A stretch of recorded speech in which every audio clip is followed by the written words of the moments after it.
Welcome to the State of Anarchy. We're your hosts, Carmen, Carangi, and Sonny and today we have a special guest, our very first special guest of the whole podcast. The Oracle herself. The Oracle herself, Melissa Carangi, my sister, and technically, she might as well be your sister too, basically, at this point. Yeah. One of the things we're having her on to talk about is the field of holistic nutrition, where she actually traveled to Canada last year to begin studying this kind of thing to make that our line of work. And this is something me and Melissa have been super interested in for like years. I mean, we were on the back pages of Instagram for like years, comparing charts. Yeah, like you gotta know about this holistic nutritionist who got mysteriously died in jail, and all that stuff. And like we got into it because me and Melissa, adopted plant-based diets a few years ago, and we both saw a dramatic increase in our health. And that kind of prompted us both down that rabbit hole, and that's what led you to go halfway across the country. Well, there's a couple things. She literally traveled. She's in Vancouver. Yeah, BC. So, what's the name of your school? So I go to the Institute of Holistic Nutrition right now, and it's one of the only in-class private institutions that has holistic nutrition. Most of them are like online, but I just feel like in-class opportunity gives you like connections and stuff, so it's way more like detrimental to go in class, meet the people, meet the connections, and then, through there it's not only I'm learning like what I can, but there's a lot of the teachers have connections outside of the school, and you can go to like I went to an orthomolecular neurological study on autism. And so from that, so that had nothing to do with my school. That was just a teacher who's into anarchy and all that, by the way. Antonina, she's awesome. Well, yeah, what's your teacher's name? Her name was Antonina. She was one of the teachers for my preventative health. And was she the orthomolecular specialist? She's not an orthomolecular specialist, but she's with ISOM, which is a company in Canada out there. Or not a company, but a organization, yeah, probably. An organization out there. And she was able to hook us up, and if we got together for free when some doctors, NDs are paying like $400.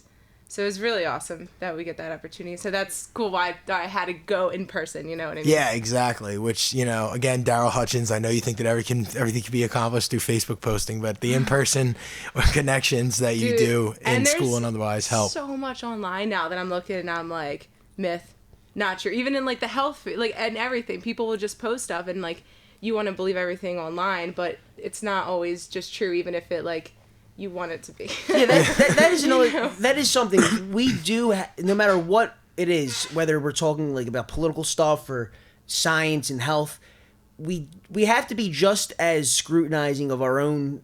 I guess of things that substantiate our preconceived notions than as much as something that goes against it. I mean, just because somebody has a hippie sounding Facebook page or Instagram doesn't make them necessarily an expert on anyone, even if they have the best of intentions. A lot of times I don't think these people are meaning to be misleading, but they might not have the most the most rigorous of practices when they're actually researching these things. Yeah. So I'm glad that you're actually able to kind of siphon through that, because the problem is, when you do have these people out there, this fake news, these unreputable sources, the average Joe who maybe isn't into this kind of stuff throws the baby out with the bathwater and and rejects everything. Exactly. Yeah. So I'm really glad you're taking you're going to a school where you can I guess get some sort. What, are you gonna have some sort of professional certification, or what do you? What, when you graduate, what will you be? So I'm going for holistic nutrition, and then at the end of it, I'll be certified as a holism practitioner. So we look at a holistic practice and then nutrition practitioner as well. So put it together, holistic nutritionalist. But we don't just look at nutrition. With the holism, we focus on stress, for instance. Stress is one of the major causes of diseases. Has nothing to do with what you're eating. It's the environment, relationships, your work, down to, are you spending an hour driving to work in traffic and driving an hour home in traffic? That's going to do something to your health. You know what I mean? So it's we're looking at the whole and kind of trying to solve the puzzle on why disease is showing up, or why you can't sleep, or why you can't gain weight or lose weight, or why we're having mental issues. You know what I mean? So we're looking at the whole rather than just well, in like regular medical stuff, like prescribing something or just changing your diet. It's more than that, because disease doesn't just show up. You know what I mean? It's like your body's giving you signs for like probably the past 5 years, you know, and then all of a sudden something actually more detrimental happens, and then you're like, oh shit, you know, like, oh, I have a disease now. And it's like, no, that shit's been coming. There's been a lot of signs. We're just not in tune with our bodies enough in like modern day society to even notice that first sign, where it would be like, oh, I just need some vitamin C and then meditate a little bit. You know what I mean? And then now we're getting bigger issues. Yeah, we're becoming more aware of that kind of stuff.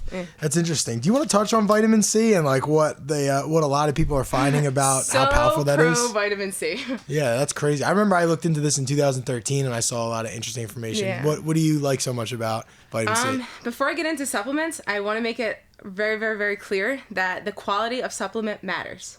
You want to see if it's third-party tested. You want to know how transparent they are, because you can go to fucking Target and get vitamin C, and it might have calcium in it. It might have other things that are going to hold up in your body. Because for calcium, just to touch on this, you need magnesium, you need D3, and you need K2 to transport calcium from the blood to your bones. So if you don't have magnesium, if you're deficient in magnesium and D3, the calcium is going to calcify your arteries. You know what I mean? So when I say calcium in vitamin C, and if you don't have magnesium, it might do more. So there's worse more than than one good. factor going on. Yeah, I mean we work. There's so much going on inside our bodies, and we should learn the puzzle. We should learn what we need for this and this and this. But vitamin C, I think it's detrimental. I don't think we're getting enough of it. One, because the food that we have now in modern day society, especially in North America, it's not coming from our backyard. It's not local, especially in winter. You know, it's just say you're getting our food from like Thailand or like China or whatever. So it gets taken off where it's growing then. That's exactly when it starts losing its energy and its nutritional value. And then it gets thrown onto a truck that gets thrown into the airport, flies over here, gets thrown into another truck and maybe another truck, and then it's finally on your plate. So just say it had, because there's been many, many studies done that our food has been malnutrition. Yeah, it just doesn't have the nutritional content that foods used to. Like 100 years ago. Yeah. So just say it's already depleted to 75% vitamin C. By the time it gets to you, you might only be getting 35% of that vitamin C. And then we're in the winter time, we're not getting enough sun. Even in North America in general, we're not getting enough sun. Yeah. So people can eat a lot of their vitamin C high foods, but are we actually intaking and getting enough vitamin C? Yeah. And vitamin C is detrimental for a lot of things. And just, you mean it's helpful for a lot of things? Yeah, helpful. Sorry. That's fine. Not having that vitamin C is detrimental. Yeah. But look at, like, for instance, cancer.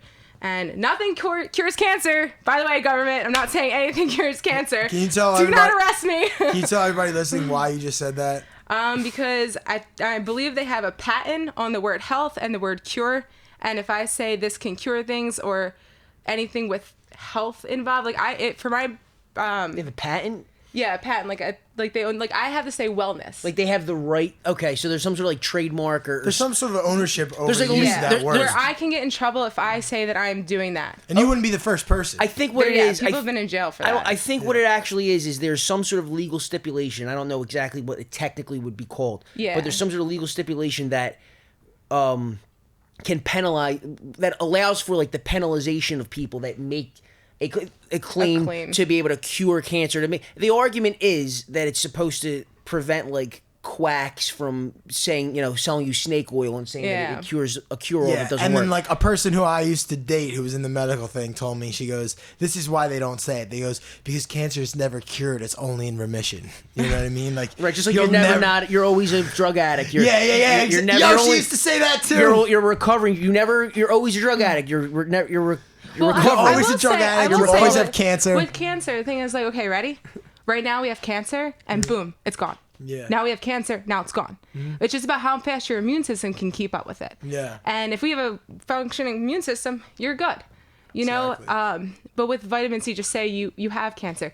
To live optimally life while you have cancer, I would suggest taking vitamin C. Because What does vitamin C look like in the body? Sugar. What do cancer cells love? Sugar. So what is it going to take in the cell? Vitamin C. Interesting.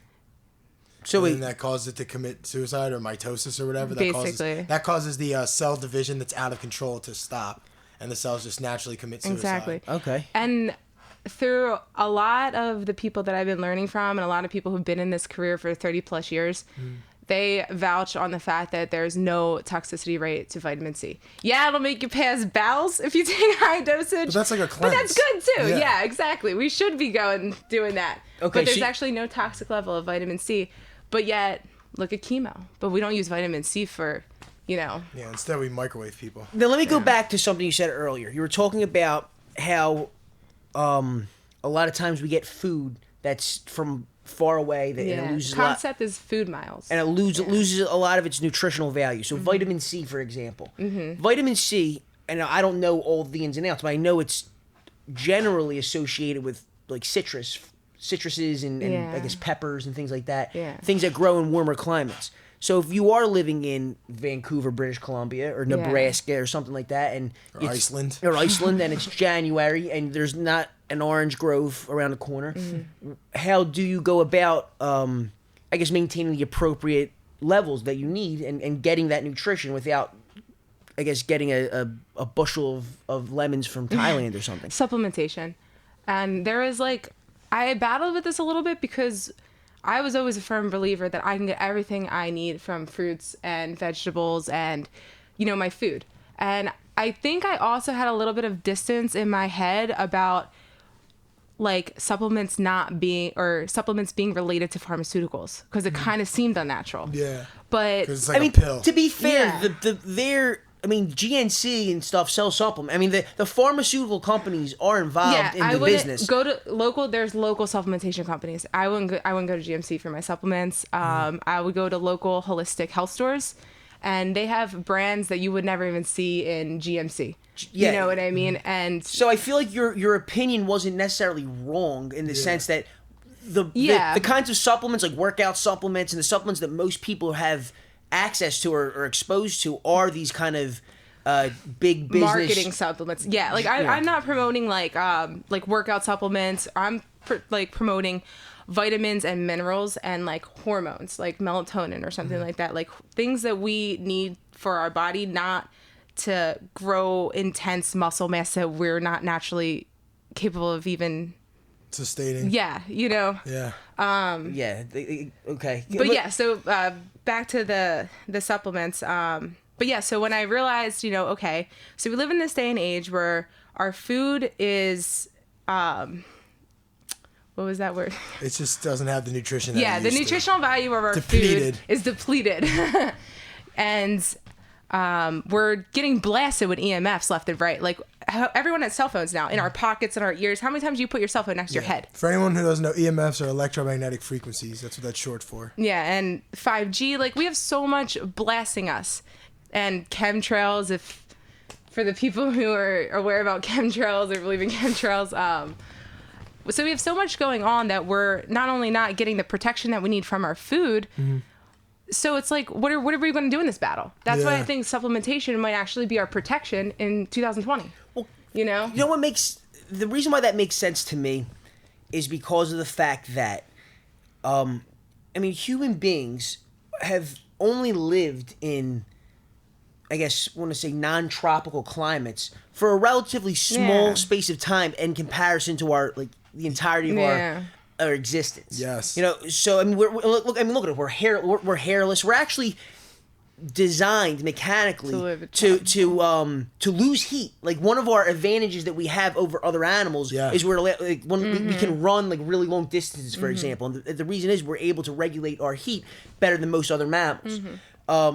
That's if you're naturally evolving in a Arctic climate or in a cold climate, or even like you said, you're not going to be hairless and you're not going to have a body that is designed to lose heat. It's the reason why you look at a deer or a squirrel, they can just be outside, and a deer is just living outside all winter. You know what I mean? They because they're physically designed. A human being, even if you're bundled up, you can't just live outside. You'll eventually. Zoe, my dog. we literally go out all the time, every day, 365 days a year, and I'm scarf, hat, mittens in the winter, and Zoe's running around with her tongue out. Like, She don't even have fine, shoes on. know. That's Melissa's dog. But the point is, if that's the case, then one would be I don't know. One would conclude that our diet is much the same way. I mean, we probably have evolved to eat to derive our nutrition from plants or whatever that are in grow in certain areas, certain climate zones.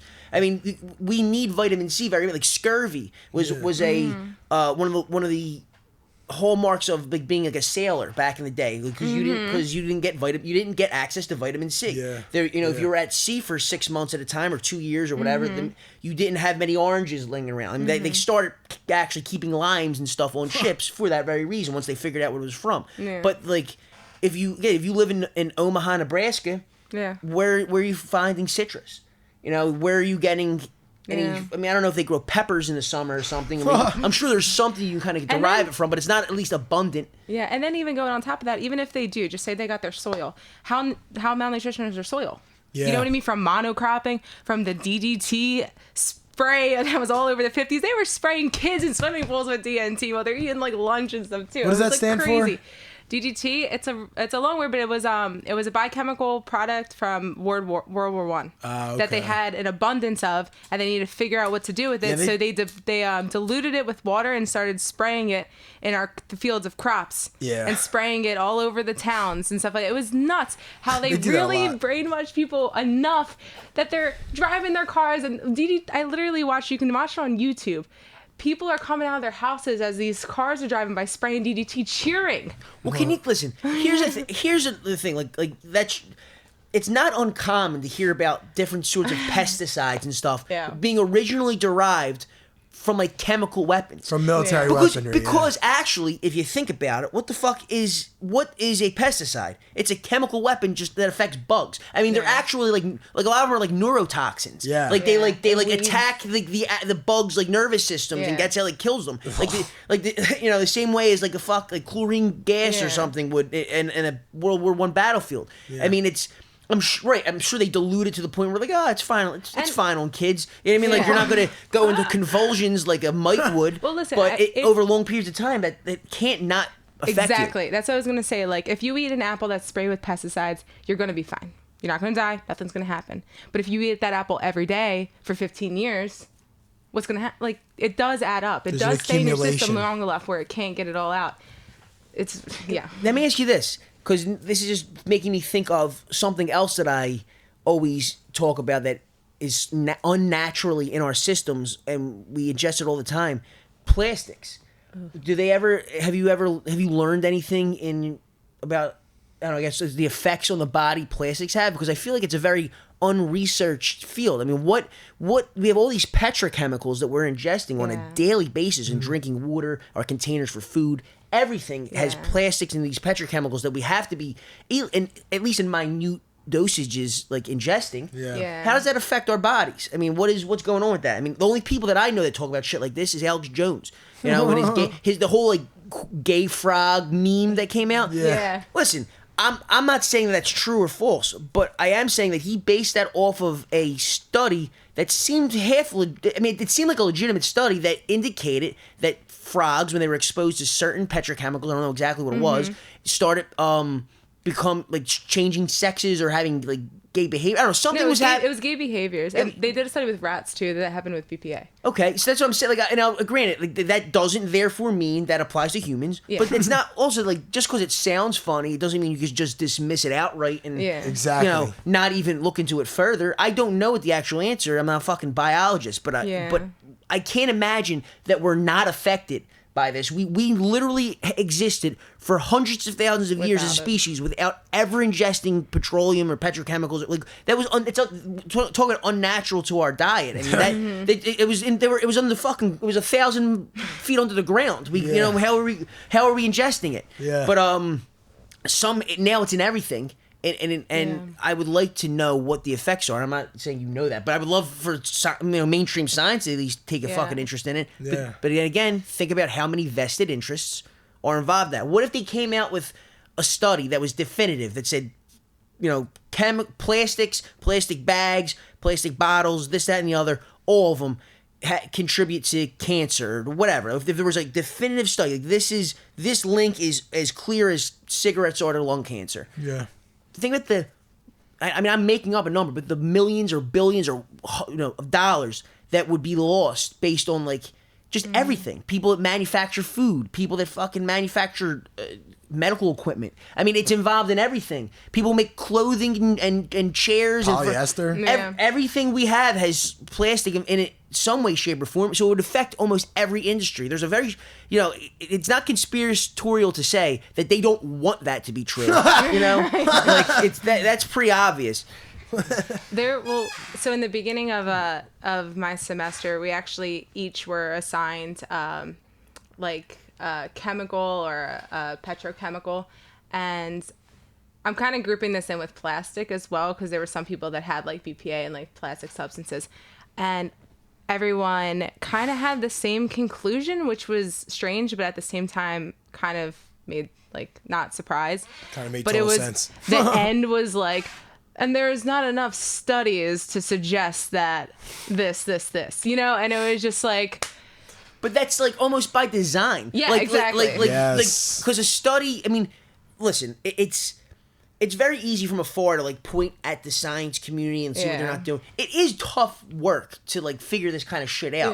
Yeah. I mean, but also they could, I mean, like if you're privately trying like funding something, you find something out, and it is heavily funded by top-notch people, and they find what they don't want to hear, they can just turn it off. Exactly. So it's just like we probably found out that all of this is so bad for us, but no one, they're like, they didn't shut it down. Exactly. They didn't follow up. So it is technically true. There's not enough studies. There's not enough whatever because the funding isn't there or because like the whatever. They can throw out the bad ones. Exactly. Yeah. The people, that's the problem with obviously money influencing anything, but science in particular, like a lot of or academics in general. Yeah. There's a lot of money, like a lot of hidden money that is involved in academics and in scientific research in particular that we don't know about. It's not publicized, and it's also like maybe not explicit, but people know not to bite the hand that feeds them. Yeah. Yeah, that quiet sort of like, you just don't say anything. Right? like I wonder what the oil companies want to know about this. Do they want to learn that their primary source of income is killing people? What result would they really love from us that would encourage them to keep using us for their studies? Yeah. And keep donating to our organizations? So, I don't know. Okay, I have a question I wanted to ask from the jump. Is there anything that your experience at your school has taught you that maybe surprised you? Like, did you ever have any notions or prejudgments, or was there something that like really changed your perspective on an opinion you had? I mean, I'm just asking, like, is there something that kind of rattled your preconceived notions? I wouldn't say I had like any kind of like extreme rattling, but what I really like became like, I don't know what's the word, observant of or aware of. What I really became aware of is that everyone is different. Like for so long it was like, you know what, we're humans, so this has to work. And like I will say, like in my own opinion, plant-based diet was what we're genetically made to eat. But in going past that, then there's like, okay, well, there's the alkaline Dr. Sebi diet, there's this diet, there's like vegan keto, all this kind of stuff. And everyone is kind of made a little bit different where they might not be able to digest something the right way and get the nutrients that way. So you can, like, just because you take out gluten in one person's diet doesn't mean that's going to heal the next person that has celiac signs. You know what I mean? It might be even further than that, or it might be completely different. Now, side note, gluten is inflammatory by nature. I'm definitely trying to get off of it. This just sounds stupid. What the fuck is gluten? Because I just heard about it like 3 years ago when everyone became allergic. So what is gluten? I thought bread was like universal, and then all of a sudden no one can eat bread anymore. And maybe I'm wrong, but I just want to know, like, for an idiot, what's gluten? Yeah, so I still have to do a lot of research on gluten to like be fully knowledgeable about it. But so we have this gluten-free diet, right? And the main ingredient is glycinate. So they're just taking glycinate out. They're not actually eliminating glutenol in general. Because there's like, I think it's 300 types of gluten out there.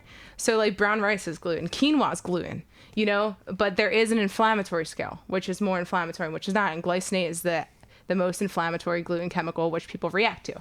So if just say they're like, oh, this is gluten-free, but it's made with quinoa. It's not technically gluten-free. It's just glycinate-free. Like if you want gluten-free, get chickpea pasta, you know, or something like that. But what gluten is, I know gluten's in grains and stuff like that, but what wheat. exactly is it naturally occurring? Is it why are we having It's reactions naturally to this? occurring, but it's been so genetically modified that I think it possibly this is where it might be. This is my own theory, but the gluten, like ancient grain gluten, was probably very, very more on the pure side, where it did come with protein. So people ate bread or grains, not bread, for protein.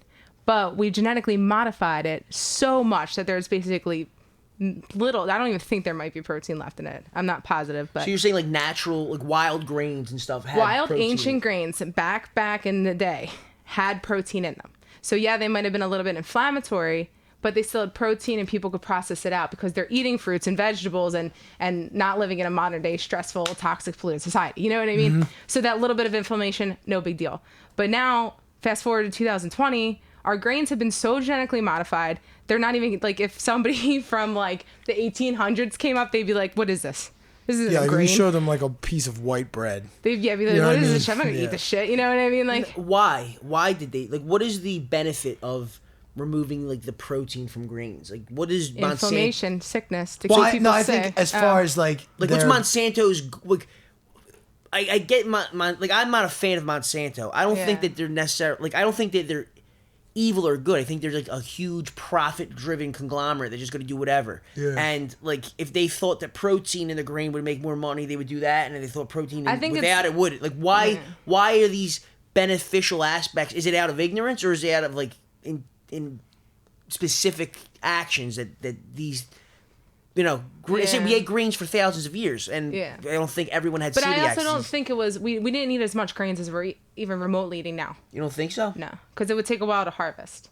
We're getting, like, people can buy bread every day at the store and eat a whole loaf. I mean, fair enough. You know what I mean? Like, people eat sandwiches, burgers, brownies, that all has gluten in it. You know what I mean? Like, people literally eat. And like, look at the root, look at the etymology of that word. Like, the main portion of it is glue. It's what holds the stuff together. It's what keeps the stuff stuck together, and that's what causes a lot of the congestion inside of the body. Yeah. Like, that's what they talk about with starchless diets. Like, if you do eat things like fruits and vegetables, there's not anything like sticky inside of a fruit that's gonna cause like a blockage, or like, you know, get stuck to the walls of your arteries. Whereas with gluten, that might be the case. Yeah, easily digestible fruits and stuff. Mainly water too, you know. Yeah, water helps a lot too. But speaking of Monsanto too, there's a pretty good documentary. It's called David versus Monsanto. So like David. I get it, yeah. And what happens in that documentary is kind of like there was a local farmer that had wheat crops, and Monsanto had a plant kind of on the other side of the fence, and their genetically modified wheat, which they have a patent on. Yeah. Blew into the local farmer's farm, and Monsanto decided to sue them because since their patent crop started breeding with their crop, that's insane. They owned their whole farm because they couldn't pinpoint which crop it got into, or like what part of the soil it got into. Yeah, that's so insane. This multi-million-dollar industry company wanted to take down this farmer, and the farmer was like an older dude, and he was like, nah, and he fought them. And the documentary is really good. It's about his fight against them? Yeah. Yo, that is crazy. So they're shitty. Who won, though? What was the result? Gotta watch the documentary. All right, I like that. No spoilers. Touche. But that's the thing. It's like, so check it out. Like, if they're patenting crops, what's their end game? If they could genetically modify crops so much to patent, are we eventually going to be modified enough where they can patent us? And that's just theories. These are just questions. I have no, like, you know what I mean? Just things to think about. I think yes. I mean, depending on what you mean by that, but there are, like, put it this way. There are, like, certain rules about, like, what you're allowed to do with in terms of genetically modifying humans and stuff like that. I don't think they're actually being followed Yeah. behind closed doors, to be completely honest, because it's almost too tempting for some of these scientists, I would imagine. I Like, they agree. can play God. Half of them became scientists to play God in the first place. Very true. All right, that might be a sweeping generalization, but you know what I'm saying. Like, it's there. It's the forbidden fruit, and even what they're talking, ever heard of CRISPR? No, it's that. CRISPR. It's I don't know what the actual acronym stands for, but it's essentially technology that allows to edit the DNA, edit the human genome, and it can be done. Now, here's the thing: that could be used for tremendous good. Meaning, if you have again, I'm not a biologist, so I'm going to be very off with the specifics. But if you can isolate in a baby that they have some sort of genetic disease or something like that, that technology allows for the possibility that can be addressed in utero, and the baby will be born healthy. Wow. Yeah. That's what but it also allows for the possibility of designer babies. The fact that somebody might say, I want my kid to have green eyes, or I want my son to be fast, or have and you're gonna pay money for it. There's a movie with Ethan Hawke. I can't remember the name about it. It's a pretty famous movie. It came out 20 years ago, and the whole premise was that in society, almost everyone has been genetically modified to meaning no one wears glasses anymore, no one has asthma. Everyone is almost like these, I don't want to say super soldiers, but these genetically enhanced people. And Ethan Hawke's character isn't, and people who aren't are discriminated against and don't qualify for certain jobs. And he has to adopt the identity of this person who is genetically modified and hide the fact that he needs glasses and stuff. What? It's a really, really interesting movie, but that technology is not. It's really not in the realm of science fiction right now. I mean, it's theoretically possible with what we have. I'm not saying that it's being done right now or that we can perfect it right now, but scientists are working on shit like this at this moment, and we're going to have to make a decision as a society of whether or not we want to allow that, or to what degree we allow that, or is there something wrong with with your parents saying, you know what, I would like my kid to have blue eyes? I mean, where do you draw the line? What if you want to have goat horns? Exactly. I agree. Where is? I don't know where that line is, but is it the slippery slope kind of thing? So I want to throw a point out there, because actually I went to this thing called the Rainbow Gathering. Anybody doesn't know it, it's a hippie gathering. It was super cool. Who told you about it real quick? Kenny. Kenny Palatano. Shout out Kenny. So I went after... I went this year in April, and I met somebody. His name was Chris, and we started talking about that, actually, and AI and modifying humans in the womb and stuff like that, or fetuses. And he told me his parents were dwarfs, and he talked about how if we can change our fetus, the DNA in our fetuses to make them not have whatever quality they were born with, whether it's dwarfism, maybe it's I don't know, a limb that didn't grow or something like that. Yeah. But he basically got a little bit, he opened up to me about, how beautiful his mom and dad were and how much they're doing for this community and making people accept who they are, and just bringing people the strength that comes from their heart to pursue who they are as an individual. And just say they were able to modify the dwarfism out, they might have not been able to bring that into the world. Interesting. So it's do you actually strip people of their purpose when you do that? But are you karmically interfering with what they came here to do? Yeah. Did they incarnate, to elevate the consciousness. Did they incarnate as that, being with limited physicality to experience that, to grow through that, and to teach other people how to be strong? Now, if there was they might die, or the mom might die in birth, and they could go in and fix that. Who am I to say that's not part? You know what I mean? Even the dwarfism argument, who, I don't know. I mean, I'm obviously don't have dwarfism, and I don't know really anyone who does. Yeah. That being said, I would imagine there are at least some people with dwarfism that if they had the option, they would not impart that on their children. But I mean, at the end of it, it's that's whose decision it would be. Yeah, the parents or the kids. I'm saying the parents. Meaning if just for example, we'll talk about this kid. This guy was not a dwarf, I'm assuming. No, but his parents are, right? Yeah. So what I'm saying, I don't know what the answer is. Yeah. I'm saying the question would be presented to these two people, these dwarfs in this case, who have this genetic trait. Yeah. And they would be saying, there's a X percentage chance that your kid's going to be born with this. With this technology, we can eliminate that and guarantee that your kid will not have dwarfism. Yeah. Now, I don't know what the answer is, but I would imagine that at least some people with, say, dwarfism as the example, but you can insert whatever, would make the decision, you know what, I wouldn't want my kid to have that, have to experience the difficulties that I have and the physical limitations. I would like my kid to be able to, run and play like normal children. I mean, that's the decision that I can't make for anyone, and I can't even say what someone would do. But but it wouldn't be hard for me to imagine how someone, even if they're proud of being a dwarf and proud of their community, and it's nothing taken away from like other little people, but they might not want their children to have to deal with that struggle. You always want it to be a little bit easier. At the same time, look at it as like, okay, well, like, how do the parents have the right decision? I mean, my parents shoved me in Catholic school for fucking 12 years. That's true. Yeah, we're talking about jurisdiction here, like, and that almost, I weirdly kept thinking, does that same argument work when we talk about abortion? Like, you know how we say that, like, a lot of times no one takes into account the decisions of the baby in utero. Like, what if any genetic disposition that baby's going to have is actually sort of like a desire or a karmic realization of the third being? You know what I mean? Is that the parent's decision to make?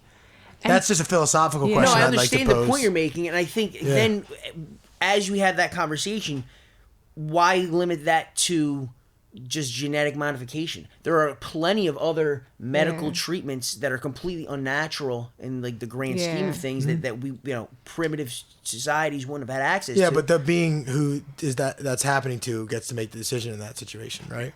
No, I'm saying like the treatments for like for babies and stuff. Like the reason why there was such a high infant mortality rate because there were a lot of like in the wild most puppies or fucking cubs or whatever die. Make it. Yeah. They don't make it. Most of them aren't genetically strong enough to make it in like under natural circumstances. Yeah.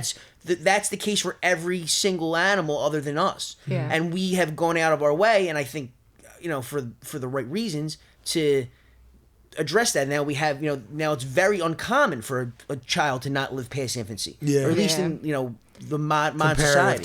Comparative terms, exactly. So like I get I'm not taking a side. I'm really just playing devil's advocate. But then there's a certain point where, like, all right, where do we draw that line? Like incubation is like an example where like that's a pretty unnatural thing. Yeah. But then again, it's something I'm gonna opt out of. I have a feeling. I mean, well, I'm saying, but all right, but if you have a child and they're born 3 months premature.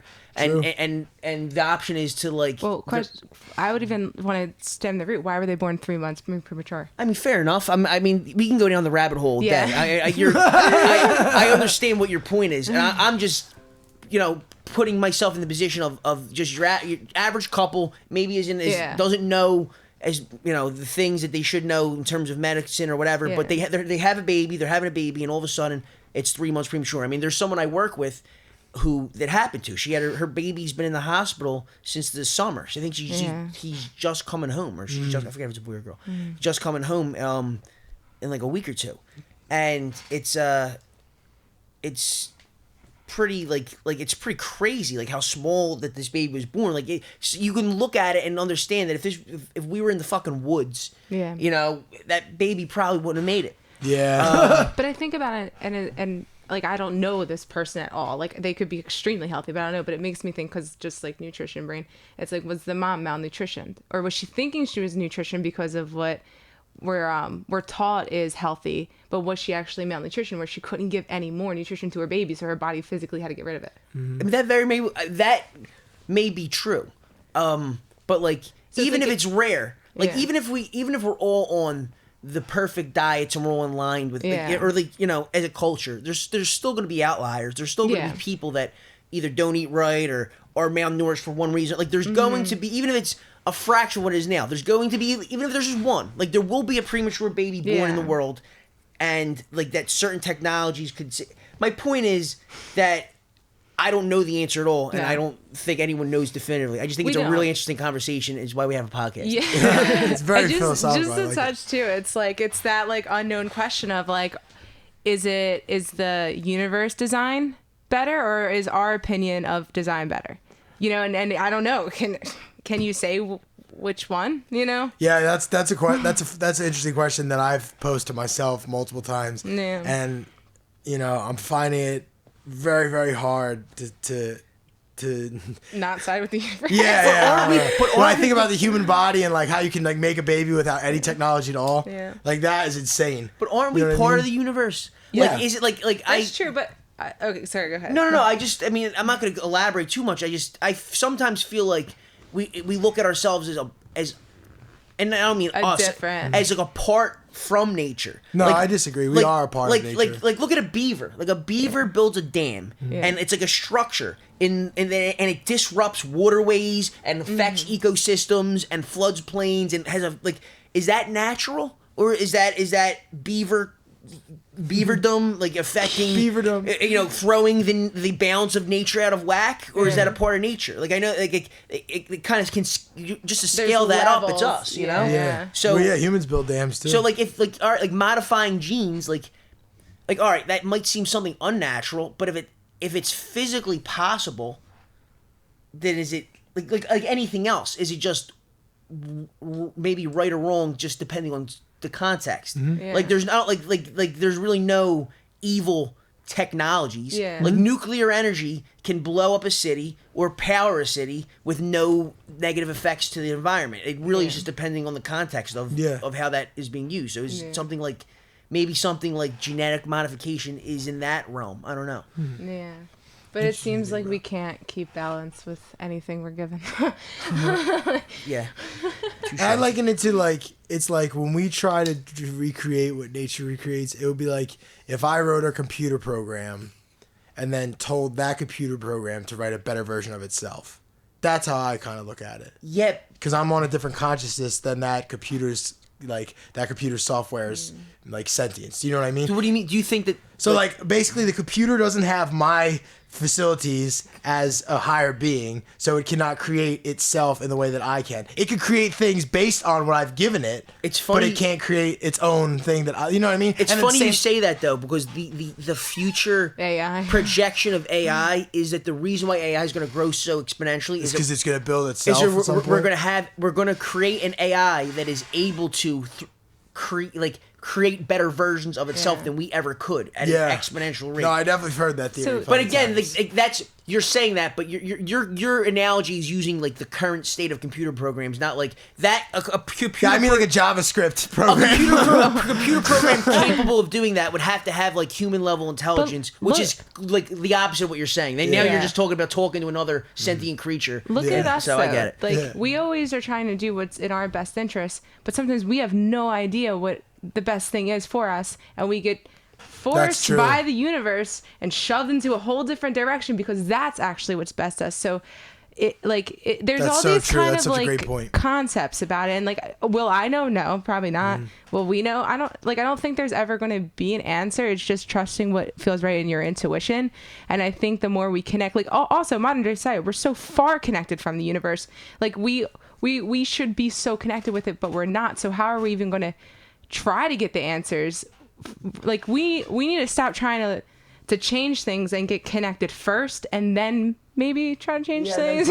Come from a place of being connected and grounded. Yeah, and doing things out of like are we scared to let our kids be born with dwarfism because we're keyword scared? You know that they're going to have a bad life. Are we living on fear, or should we like be like, okay, like, you know, if I found out and I could change it, maybe I should just let them do it because they need to be like that. But have faith that and this just is the way. like have faith and just give them the unconditional love, not base it off of fear. You know, I get it, and I would also.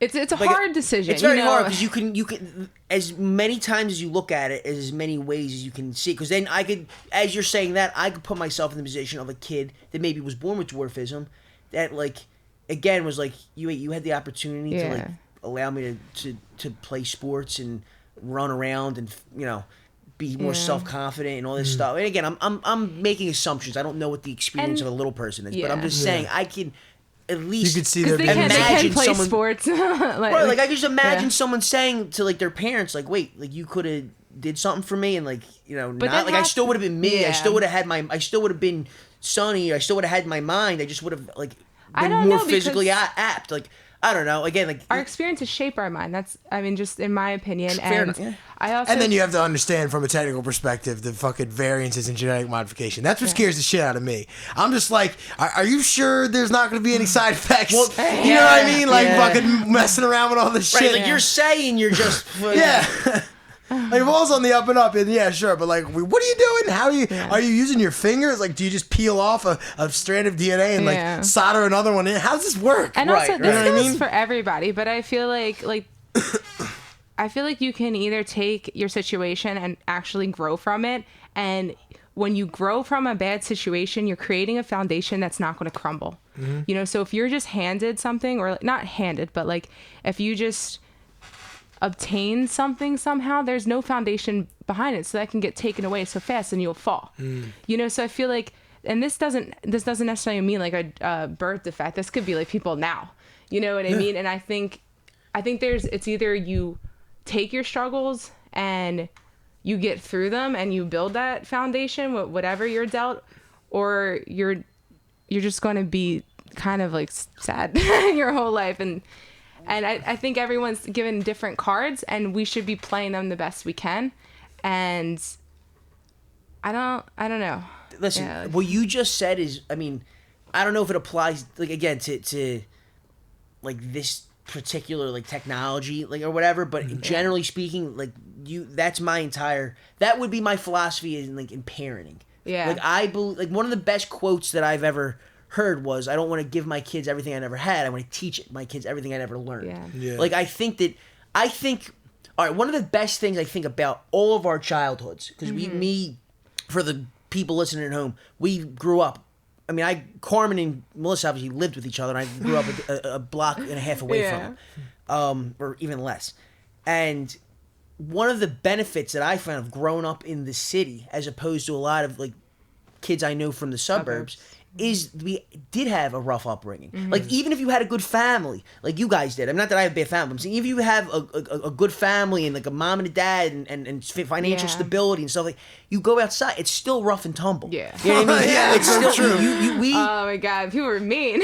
from a young age, you have to.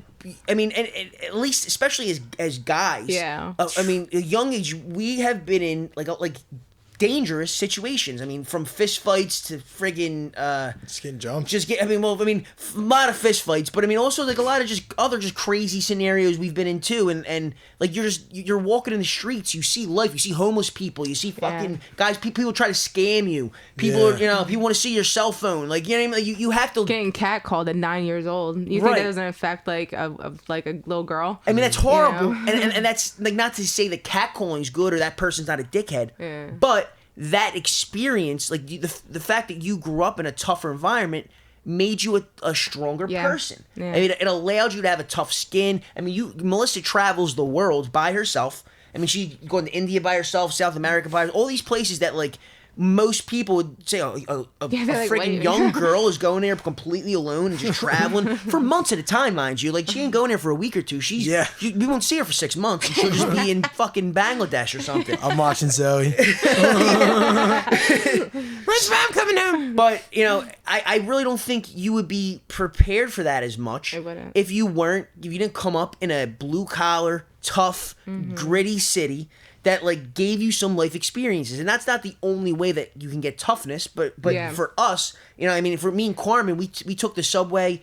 Street smart's a thing. And we got that. And we got it, and that's and like, I wouldn't. A lot of parents from South Philly, in particular, where we're from, or a lot of families, what they did was they grew up in that environment, and they didn't recognize, even though they benefit from it, they didn't recognize the benefit that it would have for their children, and they moved to the suburbs. They moved to Jersey or to some cul-de-sac somewhere, and just to FYI, anybody who's from the suburbs know, like, the kids don't turn out that much better. Yeah. I mean, in fact, I would wager they turn out worse. Yeah. I would say there's a lot more drug things that happen out in the suburbs. A lot more drugs. At least around our neighborhood. And you have a lot more just like naive, unprepared, douchebaggy kind of people that like, they also like are looking they're looking to be cool. It's the reason why like being white is like an insult these days. Like you'll say like everything's like white man or white this.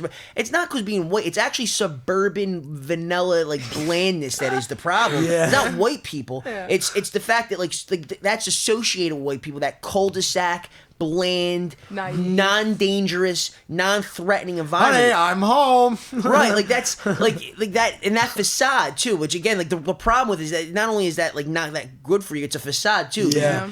And I don't think you're doing your kids any favors by making them soft. Yeah. I don't think you're doing. I want my kid to get into fist fights. I want my kid to get in dangerous situations. I want my kid to be able to survive on their own. Yeah. I would protect my kid with my life. I would love my child with all of my heart. But because of that, I would know that I wouldn't be doing them any favors by making them weak and making them soft. Yeah. You know, I don't want my kids to be howdy-doody suburbanites with no edge to them. Yeah. You know, I don't want them to just know nothing but the easy way in life. That's not going to benefit them in their future. And I think that's part of the dominant masculine that has been stripped away from a lot of men these days, is that parents do baby them, especially like, you know, like their dads don't want them to get into fights or don't want them to do this, but then how are they supposed to learn about their masculine? You know what I mean? Like as a female growing up, I really didn't want to fight, even though Philly was crazy with females fighting, but like I was never thrown to that. Bitch! Yeah. Bitches rumble here, man. They Hoops do. were flying, hair weaves were going, like, but yeah, like that was never I never was drawn to that, but like a lot of guys are, and I think it's a natural thing for men to want to fight. Now, is there like an ignorance to some men fighting? Yes. You know what I mean? I'm not going to say everyone should just brawl it out, because some of it's just retarded. But there is, I think, a healthy way to get some of your masculine growing inside of you. And part of that for men is fighting. And I think it's part of unconditional love as a father to let your child experience that. I agree. Right, because at the end of the day, you're really doing it. As a parent, you're doing it for yourself. Yeah. You're doing it so you're not afraid. Yeah. You're doing it so most kids want adventure. Yeah. Most kids want a little bit of danger. Yeah. Most kids like it. We had fun. Yeah. I wouldn't change my childhood for anything. Every bum that tried to stab me, like you know what I mean, like every time I got into some scary altercation, like I wouldn't. Even at the time, I wouldn't have traded it for the world. Yeah. I liked the fact that I was, I had a little bit more edge than my cousins from Jersey, or even from like the high school that me and Carmen went to. It was out of South Philly, and there was kids from like kind of the more suburban areas of Philly that went there too. And we had like we walked around like we were the fucking coolest kids, because we kind of were. Because at the end of the day, like, not that we were the coolest, but you had a foundation, right? And like you got to have that experience that built your foundation up, so you knew at your core where your level of masculine or toughness or whatever was. A lot of people that don't experience it, they have no idea how they are or where they stand, and they have to talk game or talk lip and stuff like that, because they don't even know themselves. Yeah, they say they can kill everybody in an airport or something along those lines. Yeah, kill everyone in TSA. It's ironically, he grew up in South Philly too, but everybody's not the same.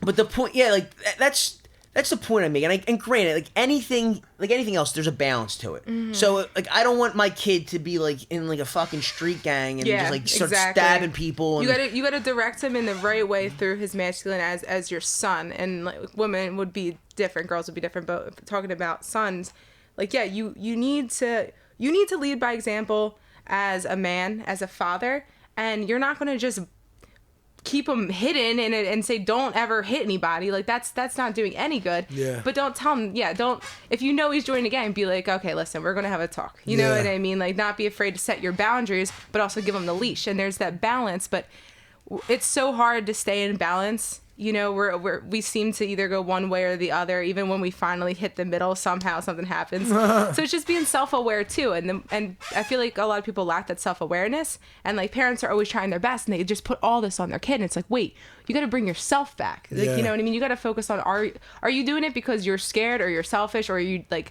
are you doing it because you actually like. I want to say unconditional love, but I know parents do things out of love in general. But it's that you have like, selfless love might be a good way to put it. Yeah, not because I don't want them to get hurt, because then I'm going to be scared, I'm going to be sad, I'm going to be this. It's like, no, you got to let your child live his life, you know. Listen, I'm sure. I'm talking with all this authority, but I'm sure it's very frightening to be a parent. Oh, 100%. Like you have this little person that Yeah. you love more than anything in the world, and like literally the worst thing in the world that could happen to you would be something happening to them. Yeah. You know what I mean? True, Like yeah. like as a parent, like there's literally like nothing bad, like nothing worse for a parent is something happening to their child, like Yeah. even more so than happening to themselves. So I get it. I understand the inclination to be like Yeah. overly protective, and again, that does come from a place of love, and Yeah. but it's I mean, maybe they even think they're being selfless, but it's not like. It's not wise Yeah. love, you know. It's Yeah. not. Yeah, Love it's- has to be wise as well. It has. It can't just be like a fire hose, just spray all over the place. Like, I think it's love in itself isn't like. Mature unconditional love, like that true. Love has to be the engine. Like love is Yeah. like the power that powers your actions, but it's not enough on its own. You know, so like There has to be a conscious awareness to it. like my dad, for example, is really one of the toughest, scariest guys I've ever met in my life. I've been in the military. I've met some scary guys, and my dad is the top of them. And everybody says that about their dad. It's so true. No, And no, like, your dad's come, crazy. meet my dad. Like, if you don't agree with me, meet my dad. Tell me what you think. Maybe you think I'm, maybe you'll disagree. But to me, he's the scariest. And I know for a fact he's a tough guy. That being said, he tried. His natural instinct is to be a protector. Like that. So he didn't want me to like fist fight. He didn't want me to, even though he was act like his own way. He was the exemplification of masculine energy. He would, out of fear for my safety and like from a good place, didn't want me to be like that. And I like kind of on my own from like seeing him and just living in the street and whatever. Like I kind of developed it myself. I don't think you can repress things like that. Honestly, yeah, I think you really can't. But the point is, if I was from a suburban life where I didn't get to again, even though like I was being told one thing, I was going out in the street and doing the opposite with my friends. And like so. I was getting into the trouble that I was told not to. I was getting into the fist fights. I was going into the neighborhoods that were bad that I was told I wasn't allowed to go to. If I lived in some like secluded little cul-de-sac where you have to drive to get anywhere, like that's the thing. Most of our childhood experience, we're walking around and stuff. Like you have to be chauffeured by your parent to another parent's house as a kid in the suburbs. Like you have everything's that's under a nightmare. Everything's under like the direct supervision of an adult. Everything has to be facilitated by an adult. Even if, again, like, I guess they could run around the cul-de-sacs, but I drive around them. You don't see many fucking kids. No. And even if it is, like, it's just not the same. Yeah. There's At the nothing. mall or something. They're at the mall. They're at the mall. Like, right. There's nothing. There's no, like, community that, like, again, like, I feel like people in our neighborhood looked out for us. Like, people knew who we were. Yeah. Like, it's just, it's not the same. And you're, I don't know, you really are hamstringing your children. That's why I hate the suburbs more than anything in life. If I could do anything, it would be to end. I think the world should be rural or urban. Yeah. Like in between, best of both worlds. All it does is drain resources and create shitty people. Yeah. Like, that is the only two things that it does. It creates shitty people, like weak, effeminate people, and it just, I don't know, fucking strip malls. and strip malls, and like it just drains our resource. It drains the beauty. Like you would drive through Jersey, and there would be farms, Yeah. and there'd be some hills and forests and trees. Now it's just cul-de-sac, strip mall, cul-de-sac. It's disgusting. Yeah. It's actually the ugliest thing in the world. I would rather live in a little podunk town somewhere, because to me that's more analogous to like city life. Like I knew kids from like little towns in That's more Texas authentic, yeah. that would like Yeah. do stuff like similar to us, except they were just doing it in the woods or in like like them we were doing it on the street corners. So true, dude. I respect like hillbilly type people more than suburban. Mudslingers, bro. Yeah, they're cool. They're like down to earth. Get her sideways, like flipping trucks. They have a little experience to their life. Like Dude, when I lived in Louisiana, we'd be in those small towns. They were not afraid of anything. I was like, holy shit! Like there'd be alligators. They would be running up to it. I'd be like, listen, they party and they rumble and they're fun people that like again know a little bit about the world. Yeah. and Like they got mad respect for each other. You know what I mean? They have morals too in their chaos. exactly, You know? exactly. And do you know what happened to all the suburbanites that like Suburbanites. that grew up in cul-de-sacs and went to these vanilla ass high schools and were always under adult supervision and never got into a fist fight and never got toughened up. You know what happened to them? They all moved into the cities and became fucking hipsters. Yeah. And ruined our fucking... And they now ruined our time by bringing their douchiness out. Because, again, they have nothing to look up to. Like, I had... The reason why these people are so resentful... Like, I bring it back to white... There's the whole white thing. It bothers me a lot that, like, white is being used as a pejorative all the time. And it's not because I'm, like, so defensive against, for, like, the white people. It's just, like, I think it's misdirected. Like, white people weren't always, like, dorks. You know, considered dorks. It's the fact... When did it happen? It happened when everybody left and moved to the suburbs and had kids and who had kids. And made everything vanilla. And I say that in not because it's white. I say because it's just bland. It's just like, you always hear about, like, old timers, about the old neighborhood and this, that, and the other, but then they live out in the...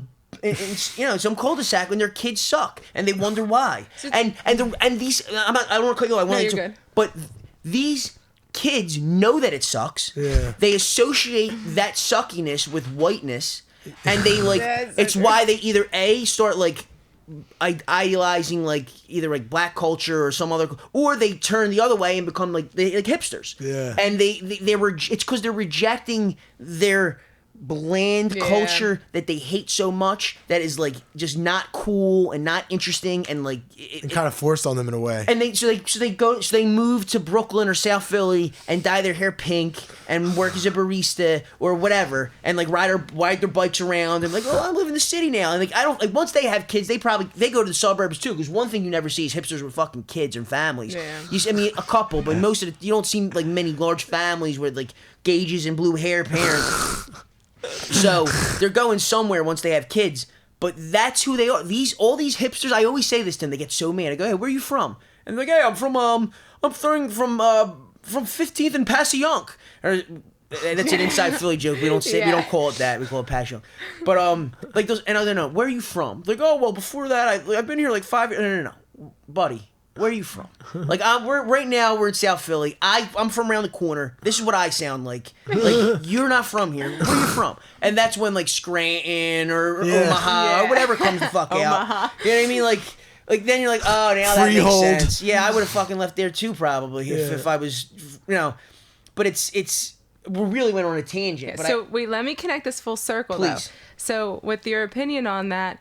And that was the parents making the best decision for their unborn child. So going back to changing the genetics in the womb. Interesting, yeah. That's probably wrong. Well, that's kind of. I was hoping that you were going to kind of make that connection because that's what was making me think of it. Like where I go back and forth in like the same argument because I can see both sides of things. And again, like these people were making what they thought was good decisions for their kids. Yeah. And listen, to be fair, not every kid that's ever grown up in the suburbs sucks. Like, but listen, honestly, comment in the comments. If you have grown up in the suburbs, do you think it sucks or not? Tell me the truth. Like aside from like the parking and the convenience and all the fucking like incentives they give you to make your life like convenient to live out there, well, do you think it sucks? Would you suggest it? Like, do you think it's the fun? If you could choose to grow up in another context, would you? Because maybe I'm wrong, but I would think most of the people I spoke to would probably have chosen to come up some other kind of way. Yeah. I mean, people wouldn't move to the city if they were if it was fun there. And it's not even just about fun. I think I keep saying vanilla bland. What it really comes down to in me is a lack of community.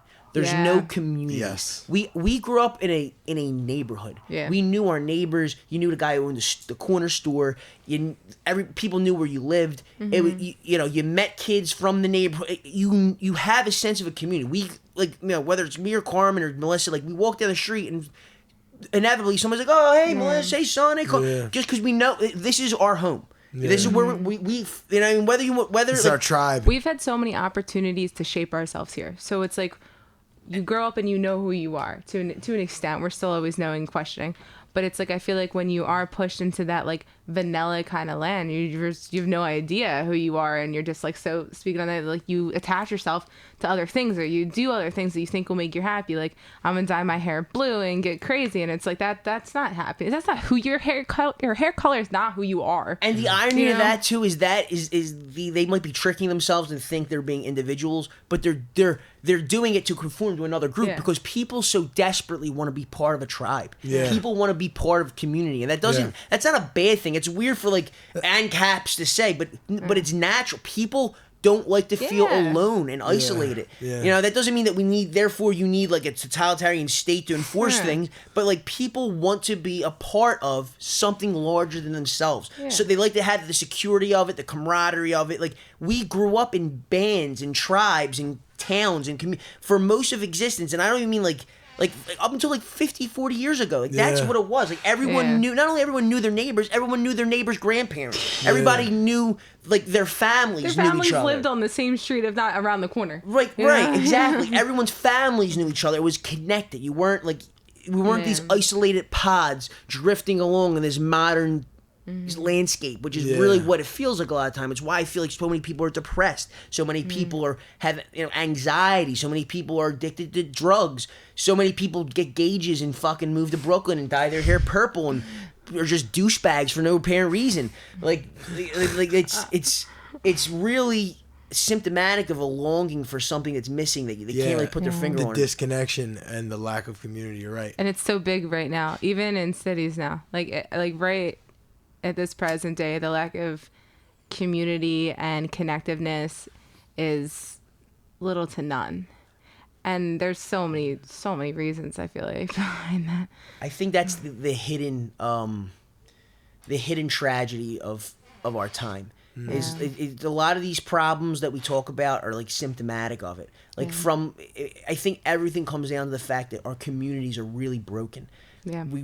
Except even in the city, like, it still isn't, even in South Philly, like I'm saying, that what we're talking about, it isn't what it used to be. No. It's not what like that degree of neighborhood unity and camaraderie and like knowing everyone's neighbors and family. Like, it exists to a larger extent than most other places, but not to the extent that it once did. And it's definitely on a downward trajectory. I feel like our generation was like the last full glimpse of it growing up, and then it kind of went down a little bit. I agree. A lot of it. And I think that's what we're really all searching for. Like, that's why people are unhappy. That's why there's so much vitriol and like political discourse right now. Like, people used to they used to look at it like people used to not give a fuck about politics. And that was probably to me, I think it's a good thing. I hate the fact that everything's a political conversation. I love politics. All I do is like politics is what I want to make my career in like covering, and I hate the fact that like you can't have a non-political conversation anymore. It's so true. But know why? But what is that? These people really give a fuck about this particular tax policy or whatever? I mean, maybe they actually, I'm not saying they don't care, but the actual emotional reason for it, the underlying cause for this passion, is they have a team now. Yeah. Now they have a team. They're Bernie supporters, or they're Trump people, or they're Republicans or Democrats or whatever the fuck. Now they got a team. Mm-hmm. Even if they only meet these people online in forums where they all blow each other. Like, it still gives you that sensation of community and belonging that we're looking for. Exactly. That, you would normally have by walking out your front door and seeing your friend you knew your whole life, and now you don't have that anymore. Wow. So it's almost like strong communities could deprogram us from needing to attach to artificial parties that are created to create division. It's almost like community is the cure for the issue we have with people getting too attached to political dogma.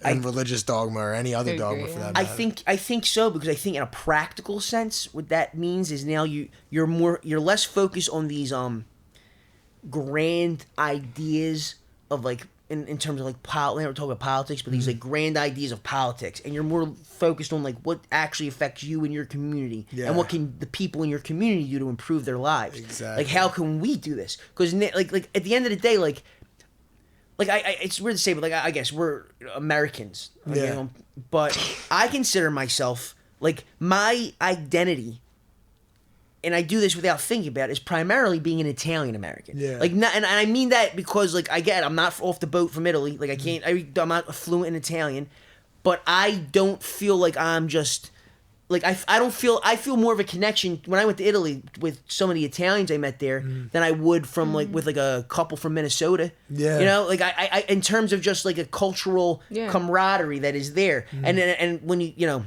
like when I was in the Air Force, I was with people from all over the country, and I felt like I was like a foreigner half the time. Like just because my values and my cultural experience is so much different than, and I'm not saying that was even a bad thing. It was actually good to kind of get out of my comfort zone. But it was, I also got like, I longed for like my people. You know what I mean? Like my, like, it wasn't because I hated anybody else. Yeah, it's not, and then people, as soon as you say that, they're like, what are you fucking, insert XYZ phobic. And I don't mean white people. I was with mostly fucking white people. I meant my like Italian city people. Like that's my people. Like, there are very specific type of people that I consider my people. Like to Italian city people, specifically in like St. Monica's and St. Richard's Parish. If you want to get like specific, there's like 4,000 people that are like categorized in my like. But that's like, but again, that's all you need. I don't need to be like a part of a large, overarching fucking thing. Like I have my community.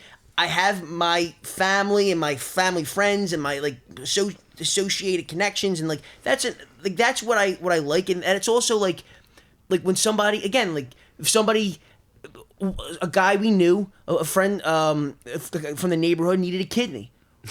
Our other friend, who actually was in like a fist fight where he got jumped by like a couple of this guy's friends and like a couple years prior, gave him his kidney. And pretty like, granted, like he was looking to give his kidney away to almost anybody, our friend was, but like that's but they found out about it because of like just mutual like South Philly connections, like like Instagram or something. But that, and like, now somebody who's on dialysis now has a fucking new organ that allows him to purify his blood, which is insane. From a guy that didn't even like him that much, like in the first place. I mean, I'm sure they're cooler now.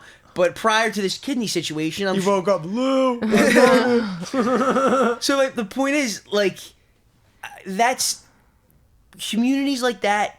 Even if they're small, they can take care of themselves. Like, look at the Jews. All right, look at Jewish people. Yeah, Jewish people across time and space have been a very small minority in almost everywhere they've lived. They've also, a lot of times, been actively persecuted by the government. They've been kicked out of a lot of the places they lived at. Kicked out of a lot of places. They were relegated to live in certain areas. They were barred from certain occupations. They were, there was a lot of, like on paper, there were a lot of adversities for Jews to overcome. That being said, almost invariably, across the board, everywhere they were among the most educated and financially well-off people, despite the chagrin of the native populations there. The reason being is because no matter where they went, even if they were an extreme minority in any, they had strong communities, and they had a strong community and strong culture that emphasized things like education, entrepreneurship, because of the fact that they couldn't rely on. They were barred from certain occupations. They couldn't rely on government jobs. They had to be self-sufficient. So what is more self-sufficient than an entrepreneur? Yeah. They became involved in a lot of niche industries because of that. Like they actually took advantage of their disadvantage. Yeah. And it was mainly because of their community, their strong community, their connections. I mean, one of the reasons why the diamond industry, the international diamond industry is dominated by Orthodox Jews is because of the fact that they all know each other. I mean, really, like in that, at least in that industry, and there's a higher degree of trust because I'm not getting the specifics perfectly. I actually read this in a Thomas Sowell book. He's an economist, but the point is in the transportation of diamonds and precious gems. Apparently, there's a lot of trust that is involved. I mean, there's a lot of opportunity for en route for things to be kind of, I guess, stolen or fucked with and whatever. But because this community is so tight knit, a lot of them, they know each other. They've been in it for decades. There's a high degree of trust and a low degree of like embezzlement in this industry, and they're able to, I guess, maybe because of that, cut costs and be more efficient. That's all because of community. I mean, there's psychological benefits to it, but there are also real world like just benefits to having a strong tight community like that. And there are not that many Orthodox Jews like in the world. There's not that many of them. There's not that many Jews in the world when you compare to the general population. Yeah. Yet they dominate in a lot of these industries. Why? I mean, it's because of the fact that they look out for one another. Yeah. There's nothing wrong with that either. Like, I don't mean that I mean that in an admiring way, to be honest with you. Yeah. I think that's what naturally happens when people look out for who they know. Yeah. Like, it's not malicious. Like, if you know somebody, if somebody's your cousin, somebody's your family friend, or you heard about, you're more likely to give them a shot or to trust them with something than someone you don't know. Yeah, I mean, no, even I agree. backpacking around, like, it'd be crazy because you want to meet everyone from all different cultures and countries, and then you get to end up in a hostel and you meet people from like France, Germany, India, New Zealand, and you all hang out and it's all fun. But then all of a sudden, like, I'd get stuck in a room with 3 American girls and we'd be like, oh my God! Like, and it's just so hype, and we get hype and we like go out and like I'll literally give them my money and be like, hey, hold this, come go to the bathroom. And I don't know these people, but you just have that connection so instantly. Same with like, I've seen so many French people find each other on the road and they click and they'll like go for months with each other. You know, it's just people literally like Argentinians, like I've seen them click at hostels and they go do their thing, and it's like you're traveling the world, but yet you end up at a hostel with the people from your country and you go out with them, you know, and you don't know each other, but you just kind of all have these similarities and you relate and you understand each other on a different level. Of course, you go out and you make friends with people from all over. Then at backpacking, you love that. Of course. But you wind up getting really hype when you meet people from your same country. From your tribe. Yeah, from your tribe. And you like, you trust them at a different level. Like, I've seen other people trust their people more than me at a different level because they're from the same country. At the end of the day, you know what it is too? Like, the world's a big place. There's a lot of people. You can't just blindly connect with everyone. Yeah. You know what I mean?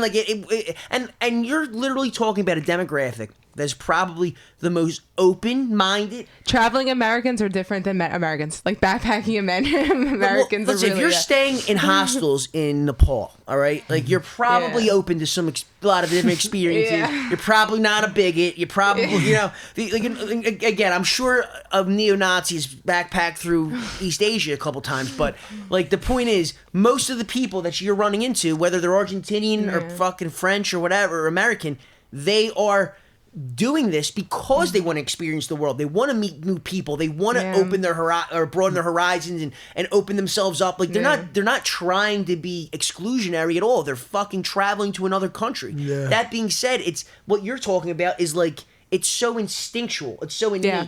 Like, it's like I've been in my travels, I've met people that were like from Philadelphia, and it was like I met my fucking brother or cousin. I'm like, oh my God, you're from Northern Liberties? I'm from Philly. Like, I probably would have never batted an eye at you if I saw you in Philly. You know what I mean? But like but it's like the craziest. Again, you just. And it's actually a beautiful thing. It's like your brain is looking for reasons to make connections with people, and like any excuse they can find, it like does it. But like, you have to have some sort of pretext sometimes. Back to the rainbow gathering. There was like a 600, 800 people gathering in Colombia in the middle of the mountains. And I found out some other girl was from Philadelphia. And the whole time I was just like, I hope I meet her. I hope I meet her. And then we come to like around the fire, and there's like 400 people probably around the fire time. And this girl sits next to me and we start talking. I hear her accent and I was like, no way. And I was like, where are you from? She's like, Philadelphia. She's the girl. 400 people sat down right next to me. We freaked out. And we were like with each other the rest of the gathering. Who'd that happen to us with, Carm?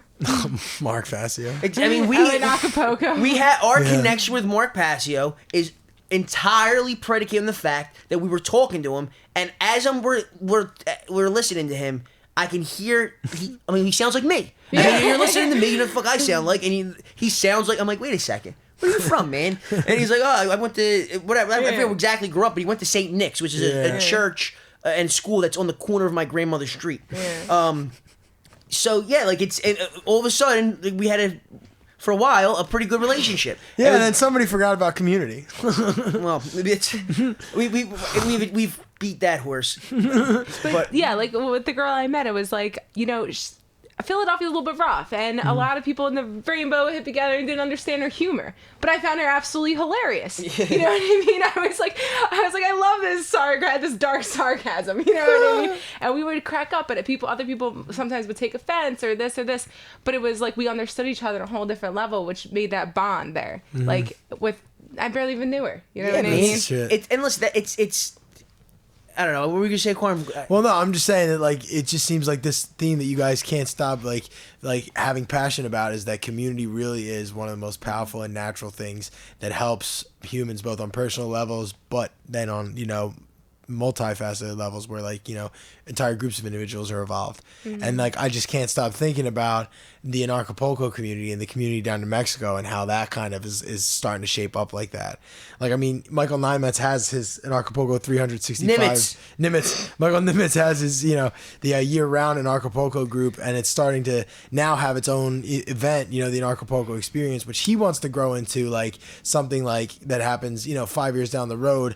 It's like he wants a community of like 20,000 different freedom-minded anarchists all to just come down in Acapulco for 1,000,001 different reasons that go beyond any one conference, event, or group, and have like a community growing. And to be honest, the more you guys talk about this kind of stuff, the more I see is the community is the way we sort of take down maybe a group of people who've taken over the financial resources of the world through the same methodologies. I agree entirely. I think it really does come down.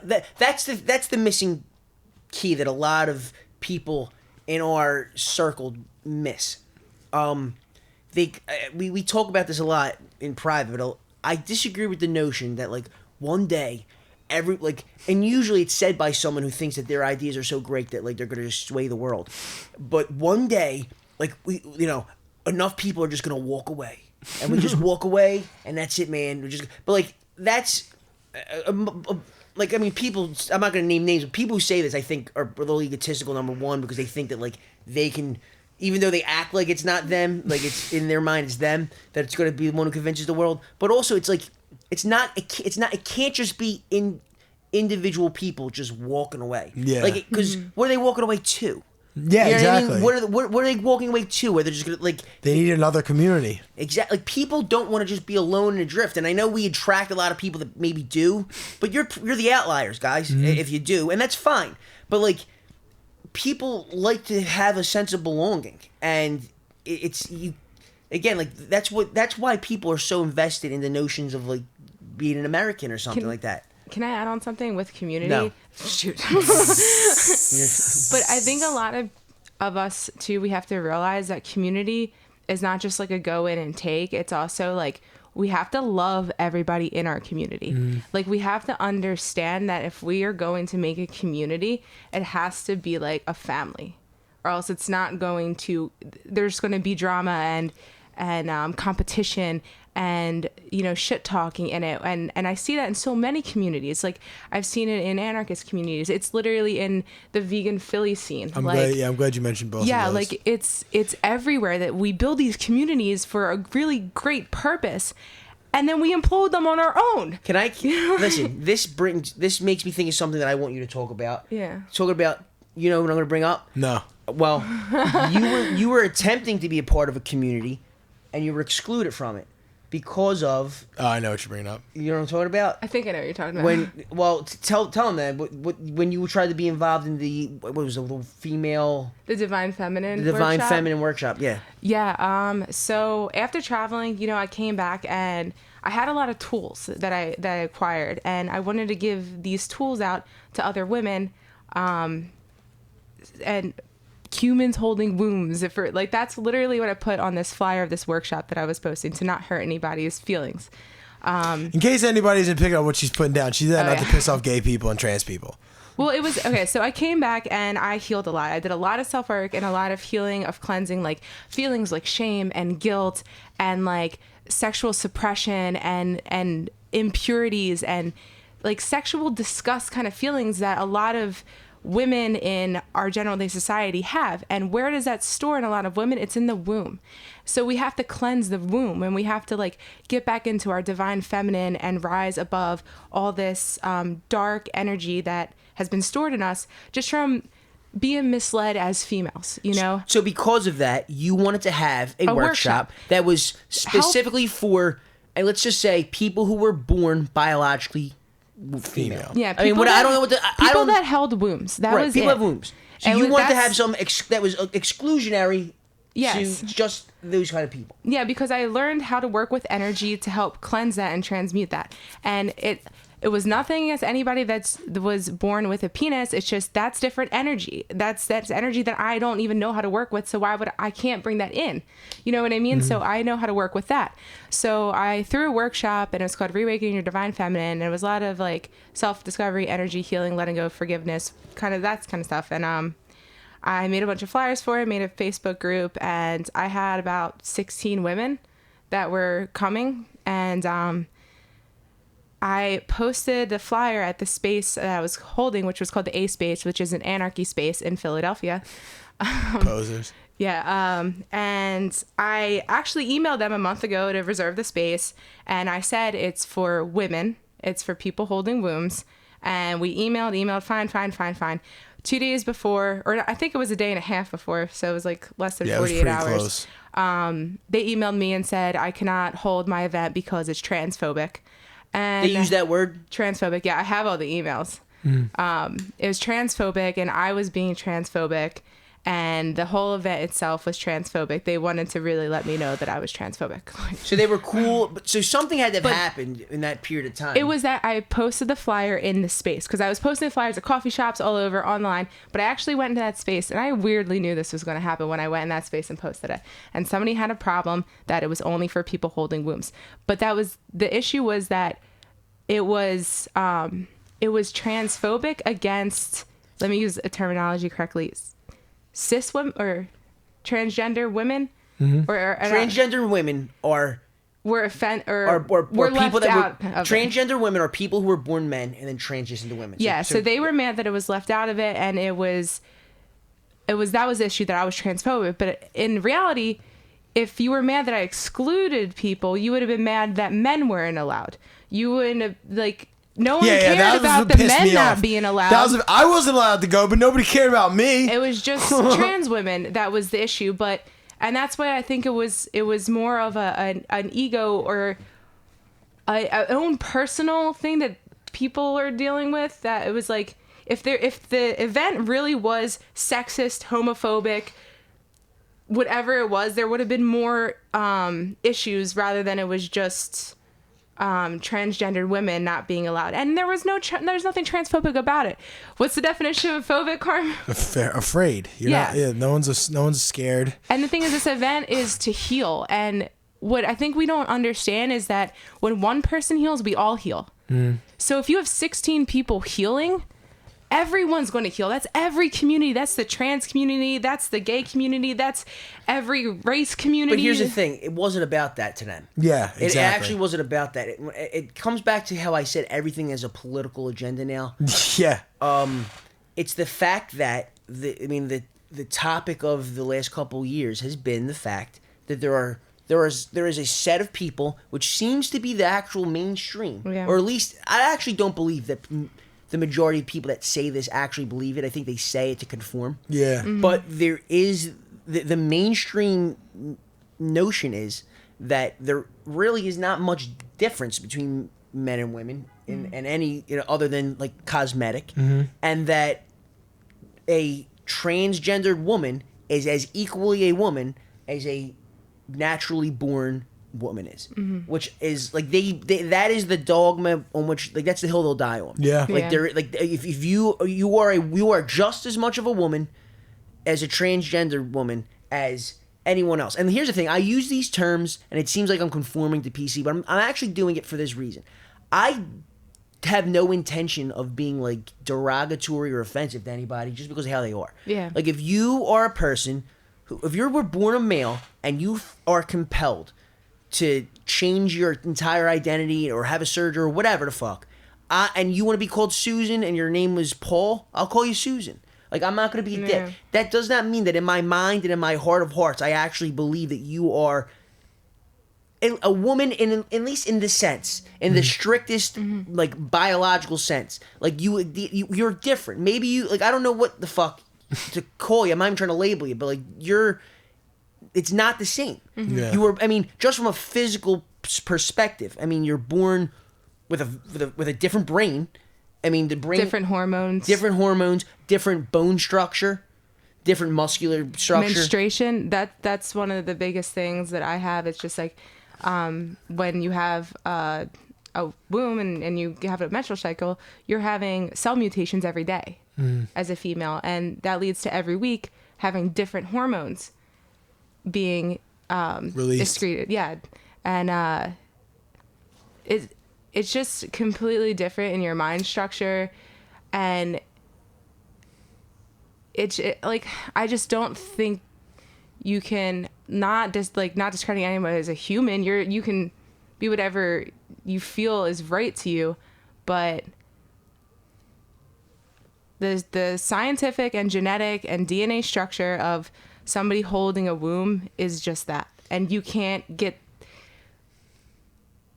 You can't simulate that. Yeah. You can't. Objective reality. And you can't take a space away from people who do. Yeah. And it's like, I think like, it's that like force of like, you have to agree with my opinion. Yeah. And it's like, and people are like, well, or else you're excommunicated. or else you're transphobic. Yeah. And they use such like overly dramatic language. They're like, we are dying out here. You are not acknowledging my existence. You are contributing to trans people are dying in the streets. Like I've actually heard that with my ears. People say it to me. And like hold on, wait a second. What the fuck? Let's get a couple things straight. Like number one, like I'm not in favor of anybody dying in the street. Yeah. I exist at I acknowledge that you're a human and have all the rights and privileges there within that like a human has. Yeah. So like we're cool. Yeah. Like I'm not saying like you need to be like lynched, and I'm not saying that you're not like a person, and I'm not saying anything. Like I'm saying that like I just am not accepting of certain axioms that you are presenting to me. Yeah, exactly. But you know, that are irrelevant of like how you're treated as a human. Exactly. And again, like everyone can't like have access to everything. You know, if you're a transgendered person, you're even if the science is 100% clear and factual, which I don't think it is. I think I mean nothing psychological really is, and like except for the things that are political, then like they're then all of a sudden they become like concrete and irrevocable. Interesting side note: homosexuality was an official mental illness for a period of like 20 years. So was I guess they called them transsexuals at the time. Yeah. Transgender. So it's crazy how like science will just absolutely change its notion of what objective reality is based on the political whims of a society instead of on objective evidence and experimentation and the fucking scientific method. That's what drives me nuts. It's the problem with psychology too. It's not as hard of a science as like physics is. So it's like drives me crazy. At the end of the day, you can get factual data, but it has to be interpreted at the end. Yeah. Like the end nozzle that it comes out of is through like some sort of interpretation. Yeah. Which is you can't not skew that. You know. Exactly. And, which is why we shouldn't be basing we shouldn't be basing laws on anything. but we shouldn't be basing laws on psychological expertise because it fucking changes all the time. Exactly. And it's again like, but in terms of practicality, I'm just like, would you feel comfortable? I mean, you as a woman, would you feel comfortable with a transgender woman? Someone, let's just for the sake of this particular conversation, was did not have a surgery, so they still had the genitalia of a man, sharing like a locker room with you or something like a bathroom or I'm trying to. No, a locker room's a good example. A locker room, it's something like private like that. Would that bother you personally? If I was like, I would move to a side where somebody couldn't see me, and like where we could be separate. So it would though. It would. So you would change, meaning you would change your behavior as opposed to if that person. Now I don't know if this will matter to you. What if this person was a transgender woman? Completely, and the reason I'm talking about the surgeries is because I'm in this scenario. Like I'm assuming you guys are like in the shower and where you can actually see these things. If it was, if like if it was with like, there's something when someone has like when you see a drag queen that's a little bit less intimidating than like a male being in the shower. But like once all that stuff's off and there would just be a male in the shower with me. What if they didn't have a penis and they had breast implants? and they were taking hormone treatments, and their voice sounded more effeminate than the average man, and they had really long hair. I'm saying, what if this is a completely post-transition transgendered woman that you just knew, you wouldn't look at them and know, you just knew mentally. Yeah. You just knew who they were and knew they were transgender. So, honestly, I probably would... there's something that's always going to be a little bit uncomfortable, but it's like me personally, like I have such tough skin that it's like, okay, I'll just let it be. But if I had a daughter and I sent her into a bathroom or a locker room, like a 10-year-old daughter, and there was like a 46-year-old non-transition fully, like, I don't know if Does the transition matter to you? Because the reason I'm bringing these points up is because to them, and when I say to them, I mean the people that hold these opinions, these, I guess, leftist opinions. But it doesn't matter in their eyes. It's if we're gonna incorporate this in modern day society, there should be transgender bathrooms. There should be transgender locker rooms. We shouldn't. So if I open up a business, I now have to add a third bathroom because of like less than 1% of the population. Because of psychology, yeah. Because of people that constitute less than 1% of the population, I need to create an entirely new facility with plumbing in it. I know, it's crazy. That's the point. That's the exact point. This sort of thing, like now we're getting into like, all right, well, you're going to be by force decreed to do extra shit for people to respect this sort of thing. Like I understand mental, like you really do feel this way. You know what I mean? But I also, no one's doubting that. That's the one thing that we like. But what I'm saying is that you can also change your mind. You know what I mean? Like when it comes to any kind of mental, like I was depressed for so long, I was anxious for so long, for like there are people who were years. Gay and stop being gay as well. And you know what I mean? Your psyche is so fragile that it changes all the time. You know what I mean? And literally, if you can change like your setting, your diet, your relationship, and your psyche will change like completely. So it's like, who's to say if you know, like how would I know for a fact that I'm safe in a locker room with somebody that's not a female? And something, now we're talking like practical things. I was friends with this person. there was a person that I went to college with at Temple named Jay. And Jay was a transgendered man. Okay? So Jay was born a female and transitioned to a male. I don't know where he was at, like in terms of like medically, but like when I met him, he was living as a man, and I called him him. I called him Jay. I was not like in my interpersonal relationships with him, like respected the gender identity that he was putting out there. Like it wasn't like a bother. It wasn't like I was doing a big favor either. I didn't care. Like whatever. Like, you know, Jay me and Jay had a falling out and blocked me on Facebook and stuff like that because of starting with my expressing my trepidation about giving children hormone suppressants. Like apparently, and like the reason, like the mainstream view is so extreme that to say to someone, I don't think that prepubescent children should be on hormone suppressants is transphobic. And then I get hit with, well, for like the response is it is proven that there are no long-term effects that if they just stop. First of all, number one, I highly doubt that people, they've been putting prepubescent children on hormone suppressants for long enough to know what the long-term effects are. Number one. Number two, even if you're by long-term effects, you have to only be talking about physicality, because I have no idea what the mental ramifications of suppressing a child's puberty for several years is going to be. Yes, you know, like what the fuck? Crazy. Like who the hell knows what that psychologically does to a fucking kid? And like again, like it's I don't know. Like how do you argue? Like what I don't know. How do you have like a rational perspective on this without coming off as a transphobe? Like you literally can't have an event with people with rooms. Like you literally said it in the most PC way possible. And that's considered phobic. I can't say that I don't feel comfortable with prepubescent children being on hormone suppressants without being transphobic. Like, it doesn't matter how you actually interact with them in real life. Yeah. I've never... Listen, I don't think I ever made Jay feel uncomfortable. I did a project on Jay where I had to, like, interview her sister and, like do a little biography on... interview his sister, I'm sorry. But here, again, let me be honest, though. The reason why I slip up so often isn't because I'm being facetious. It's because in my heart of hearts, I never looked at Jay like a guy.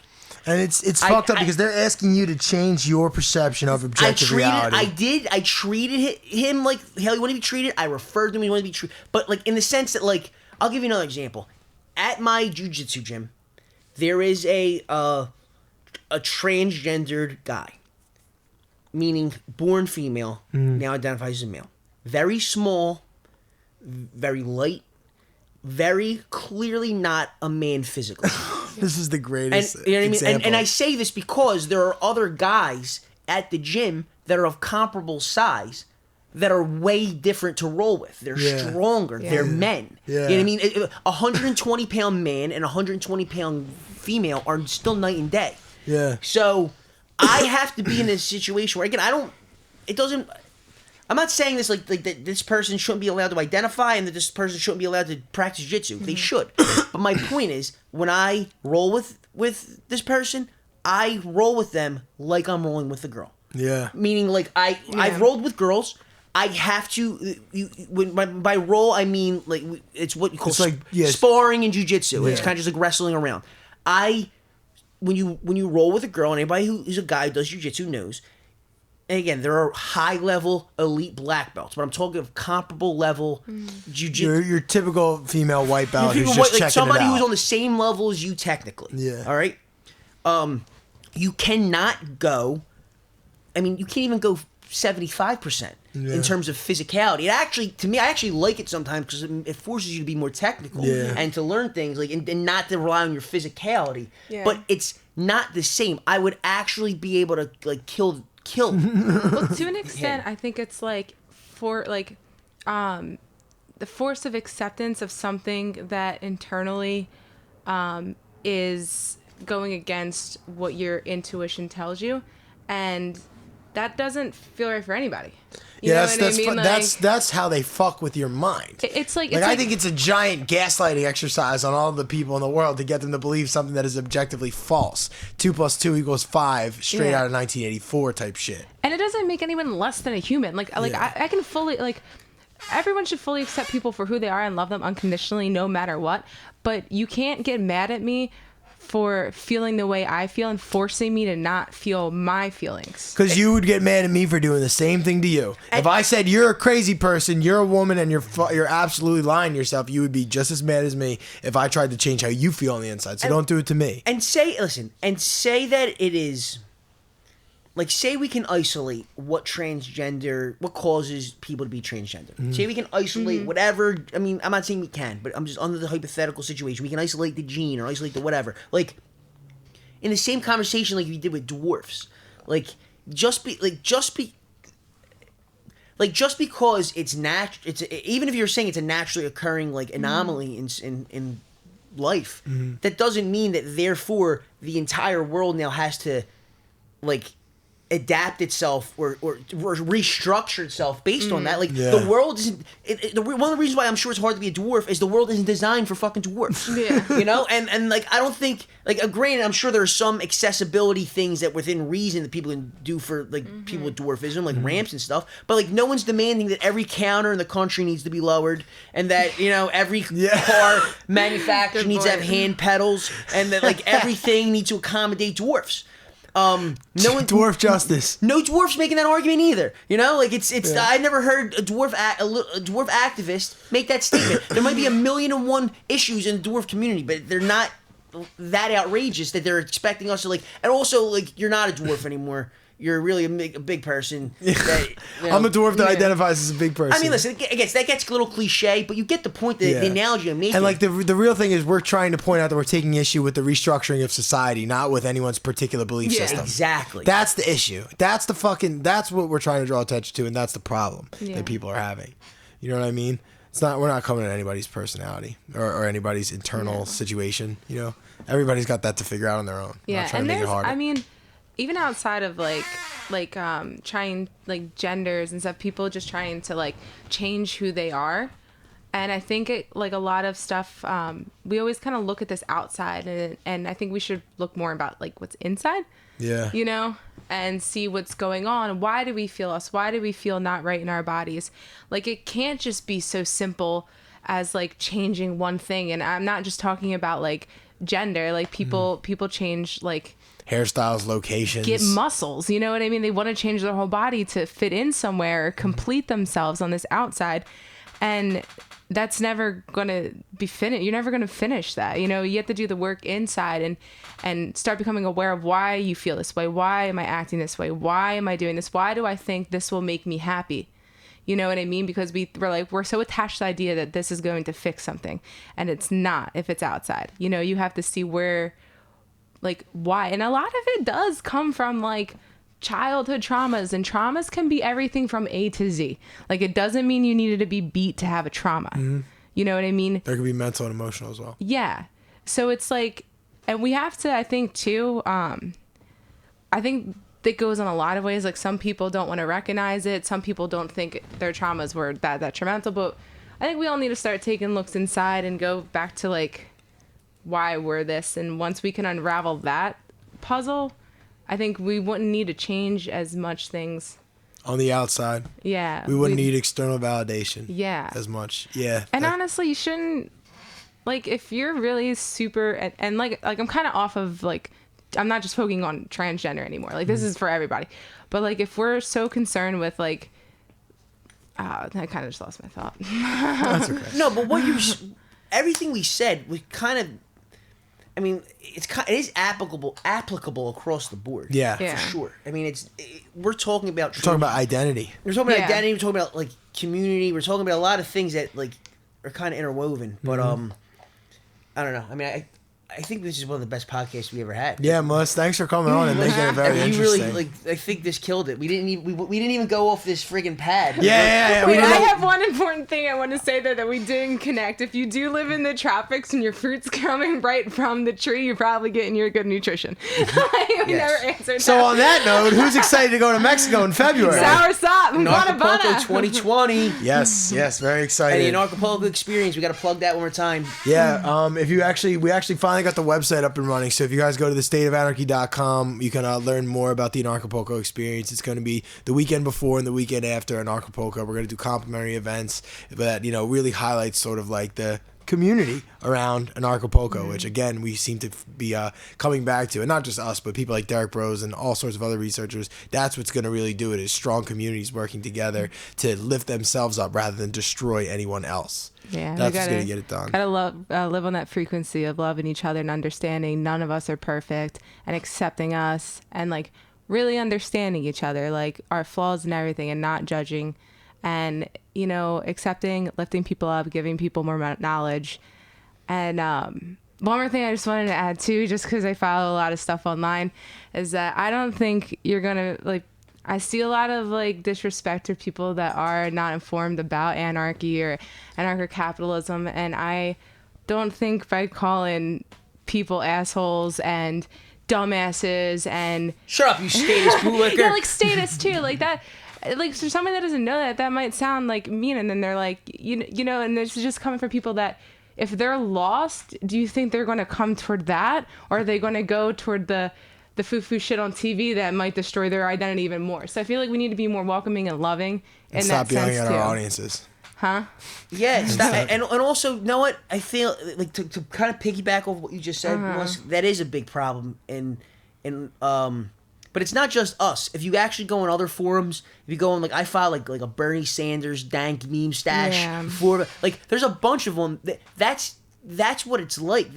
We have to acknowledge that we, the people that we're demonizing, or the people we can point at, that's us too. Yeah. We all are subject to the same pitfalls. We all want the same things. We all want that same instant gratification of just fucking owning somebody online. We all do it. I've done it probably more than most. And it comes into the internal. If we I feel like if we're accepting of ourselves, we can accept everyone with open arms. So if we are saying some kind of like instant, like, I'm going to talk shit because I get an instant gratification, why are you doing that? That's not helping. Where's that coming from? And I do think a lot of it, like, I know we didn't really talk about masculine and feminine energies, but I feel like a lot of these communities, not just like anarchy, but communities in general, are run by masculine because it's the energy which everyone has, and it's not a bad trait. Masculinity is divine in itself, but it's a lot of more like power, doing, getting stuff done, logic, to the point. And I feel like we have to balance it out with femininity, and every man has feminine energy in them. And I give you an open invitation to go channel your feminine energy, because that's where the love, the creativity, the understanding, the accepting comes in. And when you can balance both of them, I feel like that is that power that's going to rise your community up, and that is how we're going to unslave ourselves, or unslave. I don't That's know the word. divine masculine. Yeah. Right there. And that's why we brought you on here, to be honest with you. I mean, not only because of the fact that you're like really smart and knowledgeable, but because of the fact that like it is like a sausage fest most of the time, which is me and Carmen. And, like, you know, I mean, we part of our whole philosophy is that like there is a duality, there is a balance that has to be struck. And me and Carmen are pretty like, I'm not sure like we're so macho, but we're fairly masculine kind of leading guys. So it's really good to get the balance of you. And I would like us to like. You're going to be in Canada, but maybe we can like do some like Skype things or whatever. And any women in the anarchy scene too, because I know I've dealt with this. It's that since there is a lot of masculine energy out there, it kind of makes women a little scared to lead by our hearts, because we feel like we have to lead by our intellect and our logic, which is not our nature. And leading by your hearts is going to change everything. And don't be scared about that, because your intuition can be stronger than any fact anybody can know. So I think we both should step up into our own like uniqueness and honor everything we can bring, because I think we get suppressed and thinking like, oh, I might not be as smart, or I cannot present like that masculine. And it's like, you don't need to, because your heart is so divine. And step up and give what you can. And everybody, give what you can, and stop trying to like live up to other people, because we need our own individual uniqueness to actually make this run. Like, we don't need 100 Carmens or 100 Sonnys or 100 Jeff Berwicks or like any of this. We need each individual person to step up into their passion and their power and their love, and we need to support each other as we do this. I love that. And honestly, you know what's funny, Melissa? Before Melissa came on this, she was, you would have thought we were like doing a live show in front of a huge audience. She literally had Carmen's cat at her chest. She was stroking him. She was so scared. Meanwhile, she just killed it and gave us one of the best podcasts we have done so far. So hopefully that encourages other women to step into their bravery. Clearly, like you're onto something. And I think that I think like what you just said before, like when you said that like logic is not in our nature, like people will take that little snippet and run with it. Like no one's saying that you're not saying that women aren't capable or even like everyone inferior has both of it in logic. Yeah. But like people that pretend there's no difference between men and women are just that, pretending. Right. Like that means either they're pretending or they've never met another person of the opposite sex, because it's like it's as clear as day when you actually have interactions with fucking people. There's a little bit of a difference. But when you understand enough about feminine and masculine energy, like if you read up about it, understand it, what I said would make sense, and you couldn't rip that down. But people that don't understand it, they can take that and rip that down. Yeah. You know, and I'm gonna accept whatever someone wants to, whatever. You know what I mean? Rip it down, put it up. Just they dismiss it as being like woo woo, like pseudo spirituality. And it's just living your authentic self. Yeah. Yeah. You know what I mean? And it's kind of funny that like the things that we talk about will be like lampooned and act like people act like we're these off base, out of touch reality type people, but like we're literally talking. We're literally advocating for like being in line with how we naturally would want to be anyway. Yeah. You know what I mean? It's like do it, like everything, like do what makes you happy. Yeah. Follow your own personal, I guess, compass or whatever. Like I mean, it's we're really about find your own happiness and love, but don't look at like propaganda to direct you. Exactly. Yeah, do it for yourself. Individual actualization. Well, guys, thanks for having a great show. This is awesome, and that was the State of Anarchy.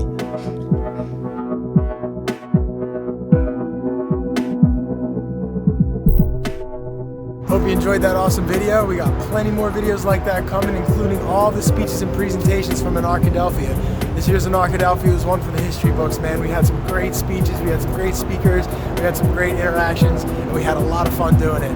Everybody who came out really gave us the best feedback. We couldn't be more pleased with how everything rolled out. It was an entirely self-funded event. Thank you guys for making it possible. We couldn't have done it without you. So now that leads me into our next thing that we want to show you guys is something else that's not just a conference, but something that you can do year-round to empower yourself.